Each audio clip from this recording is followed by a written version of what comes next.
Assalamualaikum warahmatullahi wabarakatuh.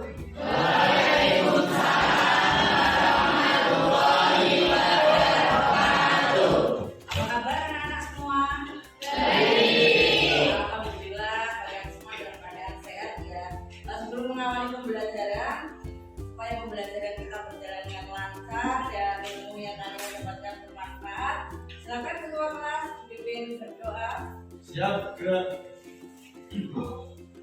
Doa mulai.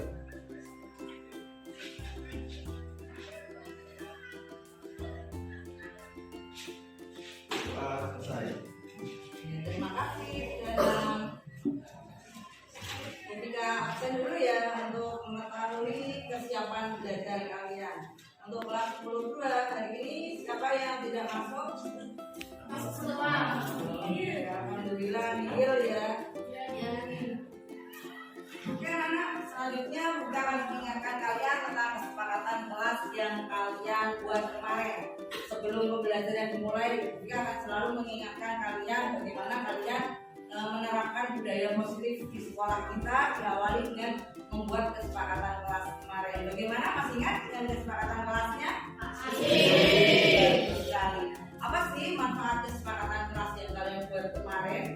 Untuk menumbuhkan rasa motivasi atau intrinsik dari dalam diri kalian untuk belajar disiplin positif dan meningkatkan budaya positif untuk apa? Menumbuhkan karakter profil belajar Pancasila pada diri kalian. Baiklah anak-anak, kemarin kalian sudah mempelajari tentang pengertian teks laporan hasil observasi. Untuk hari ini kita akan belajar tentang bagaimana struktur teks laporan hasil observasi. Tapi sebelumnya kalian akan mempelajari dulu tentang informasi apa saja yang terdapat dalam teks laporan hasil observasi. Kita lakukan di pembelajaran pada pagi hari ini. Yang pertama adalah mengevaluasi informasi yang tidak akurat dan bias dalam laporan hasil observasi dengan kritis dan reflektif, memahami dan menganalisis gagasan dalam laporan hasil observasi dengan kritis dan reflektif tadi, kemudian memahami informasi pada laporan hasil observasi dan menilai akurasi serta kualitas data dalam laporan hasil observasi menggunakan informasi pada teks eksplanasi sebagai pembandingnya, kemudian menuliskan informasi dalam bentuk laporan hasil observasi secara logis dan etis. Selanjutnya, mengubah laporan hasil observasi ke dalam format kreatif yang dapat dipublikasikan di media cetak maupun elektronik. Dan yang terakhir, kalian harus mampu mempresentasikan laporan hasil observasi dengan runtut dan menggunakan intonasi yang tepat. Sebelum kita memulai diskusi yang sudah kita bagi sesuai dengan kelompok kalian masing-masing, sesuai dengan minat dan profil belajar kalian ya, kemarin sudah kalian lakukan melalui Japri WA. Kemudian hari ini sebelum kita melakukan pembelajaran, kita akan mengajak kalian mindfulness ya, benar-benar berada di sini dengan sebenar-benarnya. Apa ya kemarin yang sudah kita lakukan di pembelajaran kemarin? Teknik stop. Ya, kita akan menggunakan teknik stop dulu sebelum kita mengawali kegiatan pembelajaran. Kita sampaikan dalam chat sebelumnya, kalian akan mengisi sebuah tabel prediksi. Tadi sudah diisi, ya sudah kita sampaikan juga sebelum menyimak dan setelah menyimak apa yang telah teman kalian sampaikan. Silakan dilakukan selama 2 menit untuk mengerjakan tabel prediksi. Setelah kalian melakukan penyimakan dari kelompok-kelompok lain tadi, kalian mengisi tabel ini berikut dengan bukti informasi yang ada. Jadi hasil dari menyimak tadi, kira-kira kelompok kinestetik menyampaikan apa ya? Oh, kepala belalang anggrek. Ciri-cirinya apa saja ya belalang anggrek? Bisa kalian sampaikan di bukti informasinya. Silakan dikerjakan. Oke, sudah siap untuk melanjutkan pembelajaran berikutnya? Siap. Untuk pembelajaran kedua yaitu struktur teks laporan hasil observasi. Silakan anak perhatikan di depan. observasi. Kalau minggu kemarin kalian sudah belajar tentang pengertian laporan hasil observasi ya. Apa itu teks laporan hasil observasi ya? Laporan tentang sebuah penelitian, observasi atau pengamatan yang bertujuan untuk memberikan informasi kepada orang lain tentang apa? Tentang sesuatu, baik itu tentang ilmu pengetahuan ataupun data-data yang lainnya. Jangan pada hari ini kita akan mempelajari tentang struktur teks laporan hasil observasi. Ada 3 struktur di sini: pernyataan umum atau klasifikasi, deskripsi bagian, dan definisi manfaat atau kesimpulan. Dari yang pertama, pernyataan umum atau klasifikasi. Bagian ini berisi pembuka atau pengantar mengenai hal yang akan disampaikan. Ya, jadi apa pernyataan umum? Misalkan kalian ingin membuat struktur teks laporan hasil observasi atau menganalisis. Biasanya berada di bagian mana ya kira-kira strukturnya? Karena bagian ini berisi pembuka atau pengantar mengenai hal yang ingin disampaikan. Hal umum tentang objek yang akan dikaji dan menjelaskan secara garis besar pemahaman tentang hal tersebut. Contohnya, di sini ada contohnya.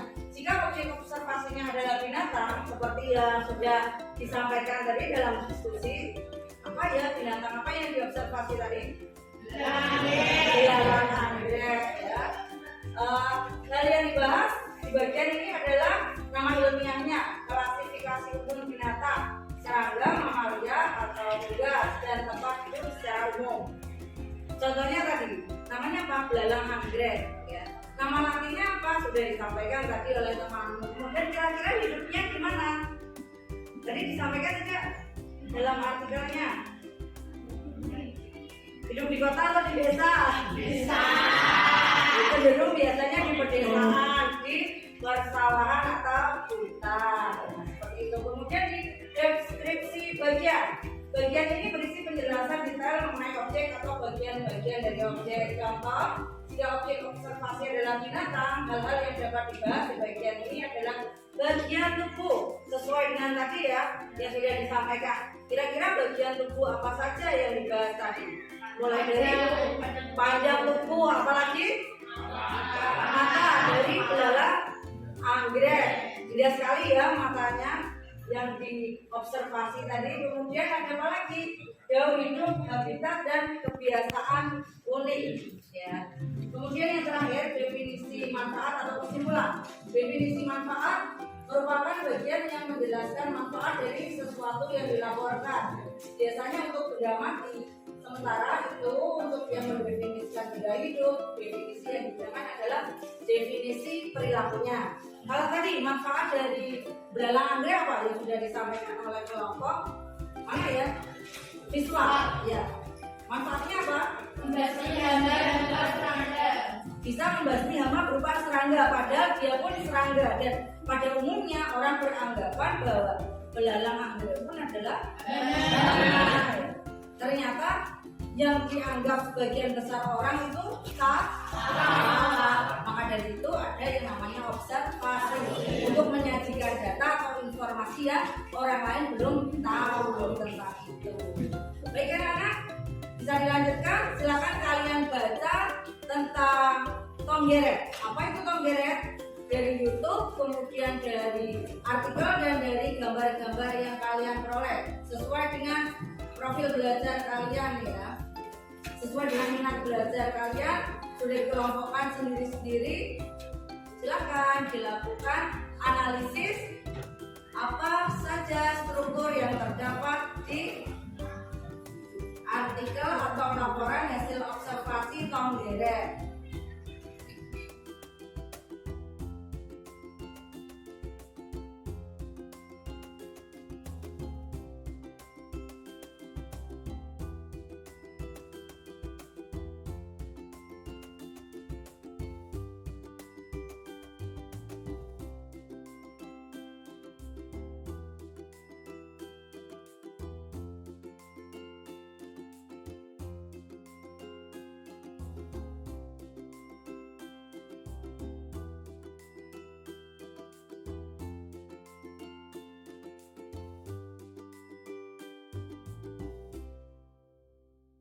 Ada yang ditanyakan dari pembelajaran hari ini?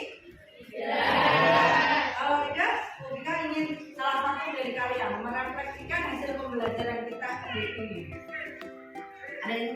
mengekspresikan apa yang sudah kalian dapatkan, apa yang perasaan kalian mengikuti pelajaran hari ini.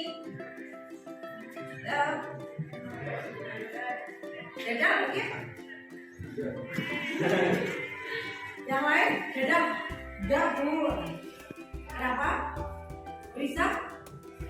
Perasaannya hari ini mengikuti pelajaran tentang struktur teks laporan hasil observasi, apa yang bisa dapatkan?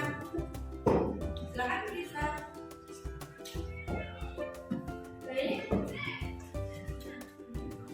hari ini saya dan teman-teman telah belajar mengenai teks laporan hasil observasi dan juga contoh-contohnya. Selain itu kami juga belajar tentang apa saja sudah ada di struktur teks laporan hasil observasi, yaitu seperti pernyataan umum atau klasifikasi, deskripsi kerjaan, dan yang terakhir definisi manfaat atau kesimpulan.